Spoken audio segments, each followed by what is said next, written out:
Udah mau tidur, tapi temen samping gue nih ngomong gini, Bang, "Hil, lu denger sesuatu nggak?" "Denger apa?" kataku gitu.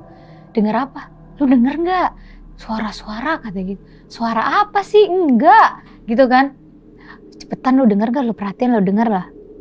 Pas gue telaah kayak, iya sih dalam hati kayak, iya gue juga denger gitu, tapi gue nggak mau ngomong. Jadi gue tuh sebenarnya emang udah denger kayak suara, dia sih temen gue bilang suara horor, coba itu bukan suara horor Bang, kayak suara desahan gitu loh.